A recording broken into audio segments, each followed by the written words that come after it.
Okay, so this week we're going to be looking at managing environmental issues that have arisen in Nigeria because of their economic development. We're nearly at the end of Nigeria, so we've looked at the political, social, and cultural context. We've looked at their relationship with Africa and the wider world.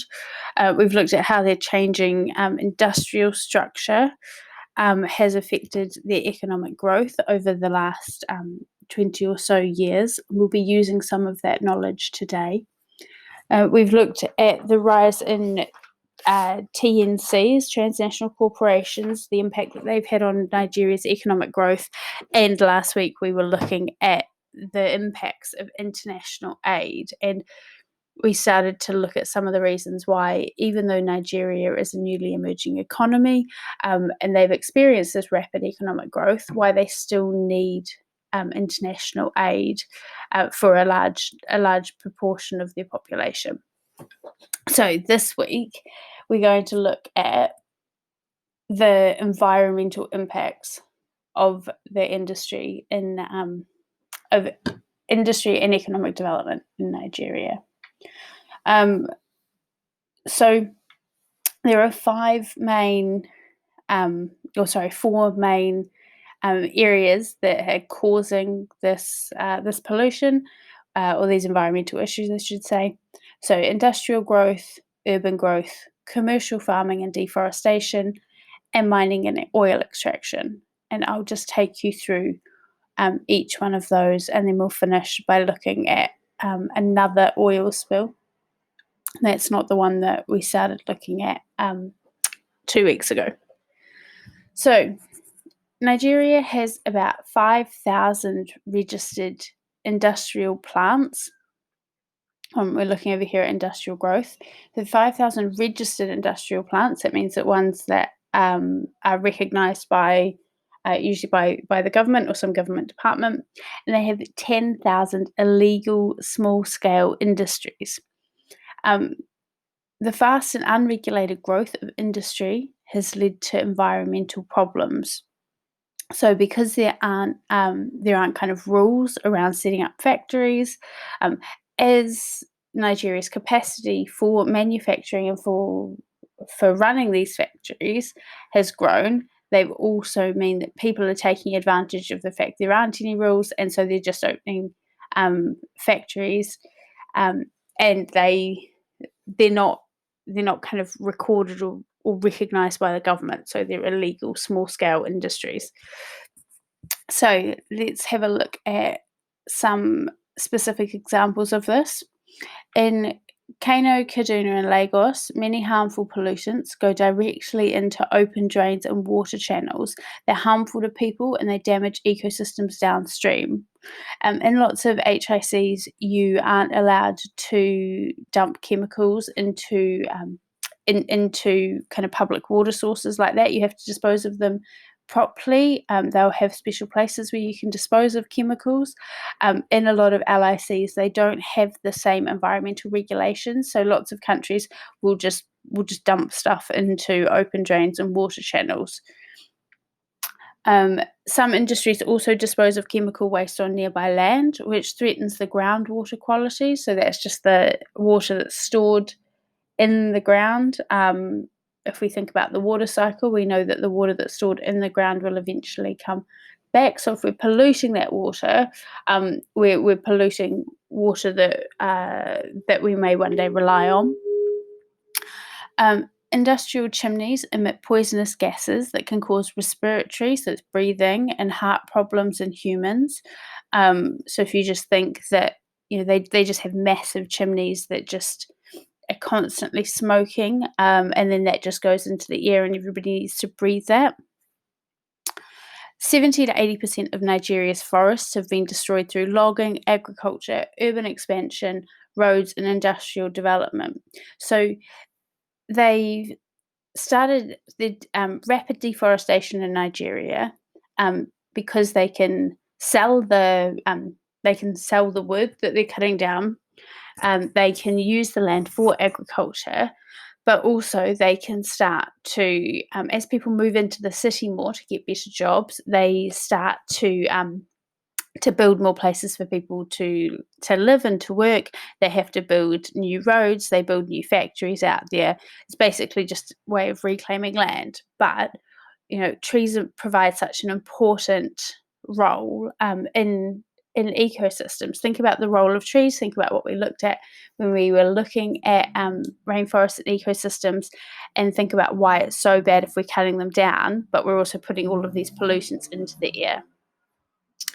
And finally, as a result of industrial growth, desertification is a major problem in Nigeria, and it's made worse by large-scale dam and irrigation schemes.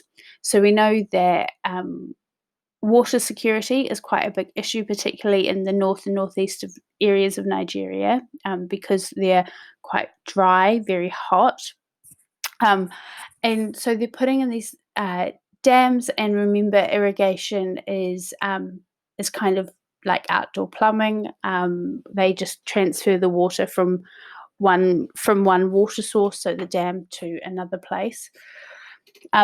They usually need this to be able to do more farming, but also to run their factories. So a lot of water that they could be using for agriculture is going into these factories and manufacturing for industrial growth. So, as well as industrial growth, so that's the growth of factories and manufacturing, we've also have huge environmental impacts because of urban growth. So that is where cities grow quite rapidly. What happens is, as a country develops, lots of people live in the countryside. They live quite rurally, but as primary production drops and as secondary production increases, and you can get more money and you can have a better quality of life, people start to move to cities to get those jobs. But what that means is that, firstly, squatter settlements are common in most cities. So those are informal, like large informal housing settlements.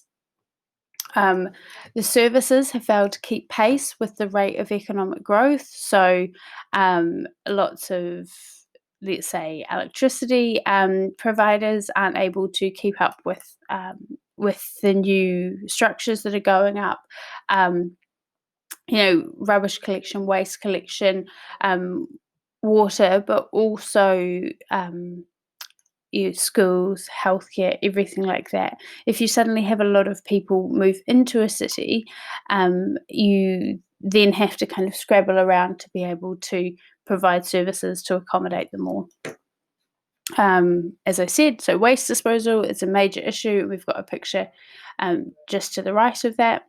And then traffic congestion is a major problem, which leads to high levels of exhaust emissions. So traffic congestion is just where basically there's lots of traffic, and so it doesn't move very fast. And so lots of cars sit on roads idling, which means that they pump lots of exhaust emissions into the air. So some green belts and recreational areas are being converted into building sites. Now, this isn't a phrase that we've talked about before. Green belts are usually, when they plan cities, they plan a kind of an area of green space around the city. But what they're saying is that area of green space, they're now starting to destroy that so that they can build on it. The development of Abuja, which is the capital city, has resulted in areas of rich natural vegetation being replaced by concrete. So they're just covering over all of those green spaces. Extensive bush burning has damaged trees and wildlife species, and biodiversity has been reduced. And we know what happens when you start to reduce the biodiversity, when you start to burn down trees. Think about the hedgerows that we looked at. Think about the pond ecosystem that we looked at all the way back in October or November. So commercial farming and deforestation also has massive environmental impacts. And again, we've looked at this before. We looked at this when we looked at the rainforests in Malaysia. So commercial farming and inappropriate practices has led to land degradation. There's water pollution due to chemicals, soil erosion, and silting of river channels. So they're polluting a lot of the rivers, obviously with chemicals, as we've talked about earlier, and it's leading to soil erosion of the river channels, which means that they're not going to be quite as it's not going to be filled with fresh water. Sorry. Um, the building of settlements and roads has destroyed habitats. It's also added to CO2 emissions. Many species have disappeared because of deforestation, including cheetahs and giraffes, and nearly 500 types of plants. So this whole paragraph here, we can link that really clearly to knowledge that we already have of ecosystems and of rainforests. And so as long as we just have a look through and see, is there any information here that is unique to Nigeria, or can I apply both pieces of this knowledge to both situations? This is where we start to build some really strong links between knowledge and geography. Okay, and finally, mining and oil extraction. And again, we've started to look at mining when we looked at rainforests. So a lot of these issues really transfer over. So the last major cause of environmental issues in Nigeria, mining and extraction of raw materials and precious metals, particularly oil, can lead to serious pollution. So these can damage ecosystems and they can also affect people's jobs. And the three examples we have here are tin mining leads to soil erosion. Local water supplies are also polluted due to toxic chemicals. Many oil spills in the Niger Delta have had disastrous impacts on freshwater and marine ecosystems. Oil spills can cause fires, they send CO2 into the air and other harmful gases into the atmosphere, and they can also cause acid rain, which harms plants and aquatic ecosystems. And that one ties in, that point ties in quite well with some of the stuff that we looked in over here as well. Remember that oil spills also have that economic impact of affecting primary industries.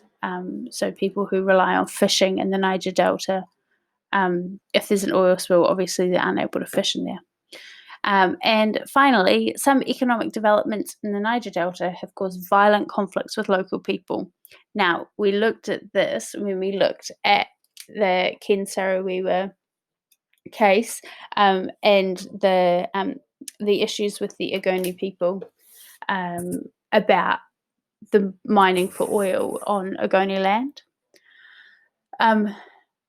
So we've looked at that as one conflict due to Shell's presence, but we've also more recently, there were the Bodo oil spills of 2008 and 2009.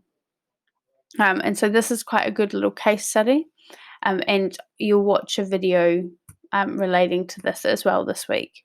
So in 2008 and 2009, two large oil spills devastated the livelihoods of thousands of farmers and fishermen living in the swamps around the town of Bodo in the Niger Delta. Leaks in a major pipeline caused 11 million gallons of crude oil to spill over a 20 square kilometre area of creeks and swamps. So remember, when we're talking about oil spills, it's usually because there's leaks in pipelines rather than because they were storing oil somewhere and they literally spilled. In 2015, Shell agreed to pay £55 million compensation to individuals and to the community of Bodo. The money will be used to build health clinics and improve schools. This is the largest compensation paid by an oil company to a local community affected by environmental damage. Shell has also agreed to clean up the swamps and fishing grounds. So the video that we'll watch will go into a little bit more detail about this because this isn't particularly detailed or nuanced. But hopefully, apart from my little wobble here where I forgot what I was saying, sorry, hopefully you now have a really clear idea of what's causing the environmental issues and what the environmental issues are. The only information that we don't really have is how do we manage those environmental issues? What can we put into place to kind of protect Nigeria against some of those environmental issues? So that's something that is really worth thinking about, particularly if you're looking for those higher grade boundaries as well. As always, have a great week. If you have any questions, drop me an email or get in touch with Mr. Davidson and Mr. Ranson.